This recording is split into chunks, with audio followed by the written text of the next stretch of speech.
المكنه دي تدور، تلاقي عالم قدامك، ده بيحب وده بيكره، ده بيقتل ده بيتقتل، ده بيتولد ده بيموت، دي بتتطلق دي بتزغرط. سيما يا بنت سيما. تخيل تصحى من نومك تلاقي العالم كله حلم بيك نفس الحلم.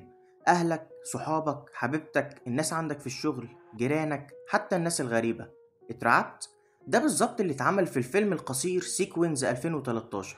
وأنا حابب أقولك إن نيكولاس كيدج عامل فيلم جديد لسه هينزل مع شركة A24، واللي تعتبر أعظم شركة رعب نفسي بأفكار غريبة ومخيفة في العالم الحديث. والفيلم ده يعتبر مقتبس نفس فكرة الفيلم القصير النهاردة، بس مع معالجة مختلفة. المهم، نرجع لفيلمنا القصير وفكرته الجديدة والمخيفة جدا في نفس الوقت. وهنا كل حاجة بتبدأ لما شخصيتنا الرئيسية بتصحى من نومها وبيبدأ يصحي حبيبته عشان على الحظ المفروض إنها الذكرى السنوية لحبهم. وبطريقة صادمة جدا حبيبته بتصحى مرعوبة منه جدا، وبتقوله إنها حلمت بأكتر حلم مرعب شافته في حياتها، وإن هو كان موجود في الحلم ده. فبيبدأ يستغرب وبيبدأ يكلمها تاني بحنية: ما انت لو جيت للحق فعلا ده حلم في الأول وفي الآخر، ايه الجديد يعني؟ عادي.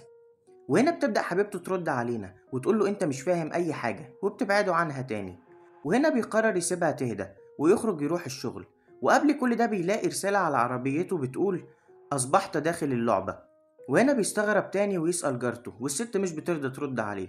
المهم بيروح شغله، وبيبدأ صاحب الشغل يتعامل معاه بطريقة غريبة. فبيقوله بكل طيبة الدنيا: أنا هتقبل منك أي حاجة غير إنك تقولي إن أنت كمان حلمت بيا.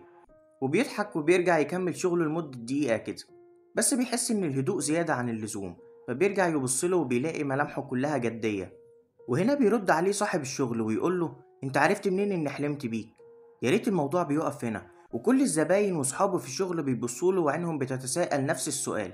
وهنا بيسيب الشغل بس مش بمزاجه، بيطرد بمعنى أصح. وهنا بيقرر يشرب سيجارة، وعلى حظه بيكتشف إن العلبة خلصت. فبيروح لمحل وبيطلب سجاير. فالراجل صاحب المحل بيرد بكل عفوية: احنا قفلنا. وهنا شخصيتنا الرئيسية بتفقد كل أعصابها، وبيبدأ يسأل الراجل: هو الحلم ده كان على إيه؟ طب أنا عملت إيه في الحلم يخليكم كلكم تتعاملوا معايا بالطريقة دي؟ وهنا في نفس الوقت بيجي شخص تاني معاه مسدس وبيبدأ يسرق المكان. وبعدها بيروح لشخصيتنا الرئيسية ويطلب منه طلب واحد بس، والطلب ده إن هو يعتذر. وكل ده بيحصل والبطل برضه مش مستوعب إن الموضوع تطور معاه لكل ده. المهم لغاية ما سلاح الشخص ده بيفضى، وهنا بيقرر يروح ينقذ الموقف. وفعلا بيبعد عنه السلاح، ويعتبر خلاص ثبت الراجل اللي كان بيتهجم على المحل وعاوز يسرقه. فبينادي على الراجل العجوز يساعده. عرفتها لوحدك صح؟ أيوة، حتى الراجل العجوز اتهجم على البطل وساب الراجل اللي معاه السلاح.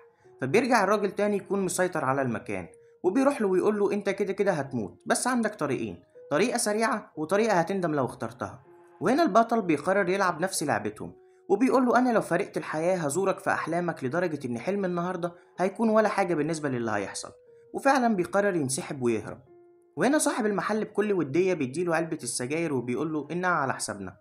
بيرجع البطل لبيته بيلاقي حبيبته بتسيب المكان.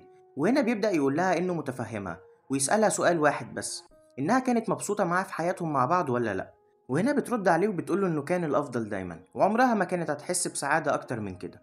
وهنا بتيجي جارته اللي كانت في أول الفيلم بتقتل حبيبته بطريقة بشعة وتاكله هو بطريقة أبشع.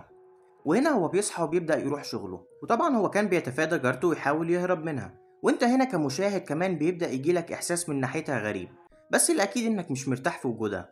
فهنا بتعرف إنه كان نفس الحلم اللي اتكلموا عنه، وبتعرف برضو إنك لو مكانهم ما كنتش هتتقبل وجود الشخص ده.